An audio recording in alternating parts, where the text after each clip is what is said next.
Assalamualaikum warahmatullahi wabarakatuh.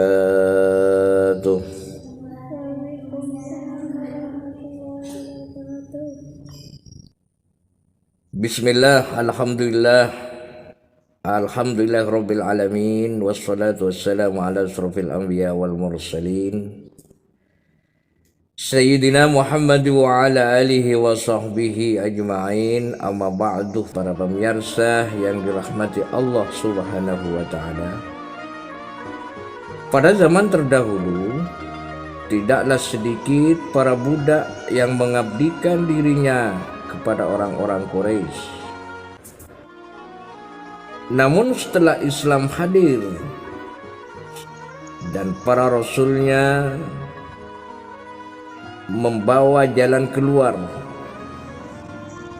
membawa solusi dan perdamaian, sehingga para budak boleh menerima zakat. Di antara contoh budak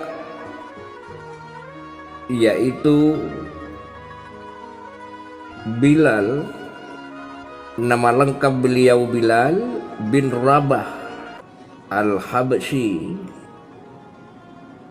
Beliau berasal dari negeri Habasyah yang sekarang dikenal dengan Ethiopia. Beliau biasa dipanggil Abu Abdillah dan digelari dengan suatu gelar Muadzin Ar-Rasul. Bilal lahir di daerah As-Sarah sekitar 43 tahun sebelum hijrah. Ayahnya bernama Rabah dengan seorang ibu yang dikenal dengan nama Hamamah, seorang hamba sahaya hitam di antara hamba-hamba sahaya Makkah. Oleh karena itu, sebagian orang memanggilnya dengan Ibnu As-Sauda sebagai keturunan Afrika, dan Bilal mewarisi warna kulit hitam, rambutnya keriting, dan postur tubuhnya yang sangat tinggi. Sosoknya mungkin mirip dengan orang Habsyi. Bilal tumbuh di Ummul Qura. Beliau adalah hamba sahaya milik anak yatim dari Bani Abduddar. Bapak mereka mewasiatkannya kepada Umayyah bin Khalaf, salah seorang pemuka orang-orang kafir. Orang tua Bilal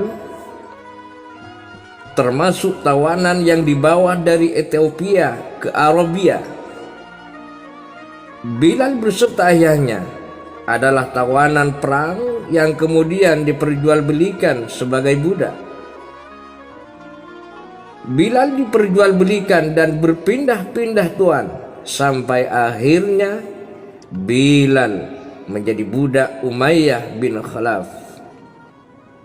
Bilal mulanya berkhidmat melayani Umayyah yang biasanya berdagang, serta Bilal ikut bersamanya dalam perjalanan-perjalanannya.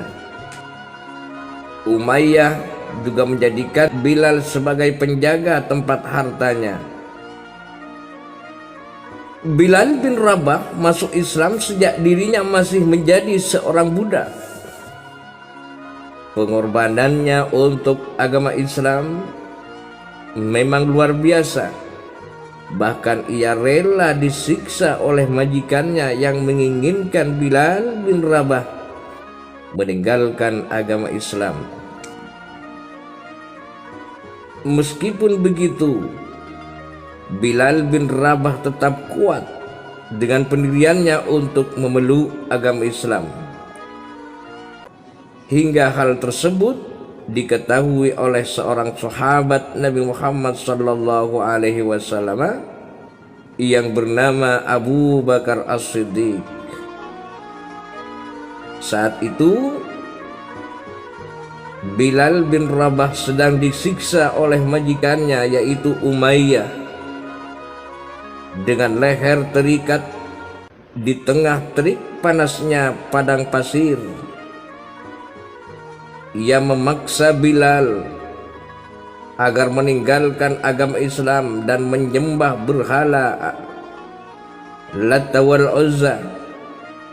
Tapi Bilal tetap sabar tabah dengan mengatakan Al-Ahad, Al-Ahad, Al-Ahad.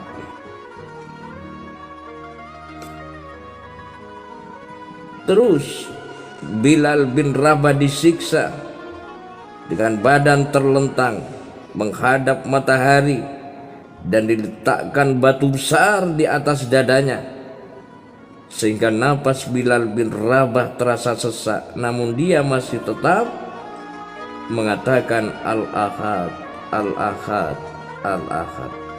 Melihat ketersiksaan Bilal bin Rabah, maka sahabat Abu Bakar As-Siddiq radhiyallahu anhu membeli Bilal dari Umayyah dan dibawa ke rumahnya untuk dirawat dan menyembuhkan luka yang dialami oleh Bilal. Abu Bakar As-Siddiq pun saat itu memperlakukan Bilal bin Rabah seperti manusia pada umumnya, karena beliau sudah merdeka sebagaimana manusia biasa yang merdeka. Para pemirsa yang dirahmati Allah Subhanahu wa ta'ala, kalau kita melihat kondisi di zaman sekarang, Ar-Riqab atau budak yang belum merdeka, keberadaannya sudah jarang ditemui, bahkan sudah tidak ada. Demikianlah apa yang dapat kami sampaikan. Akhirnya, wassalamualaikum warahmatullahi wabarakatuh.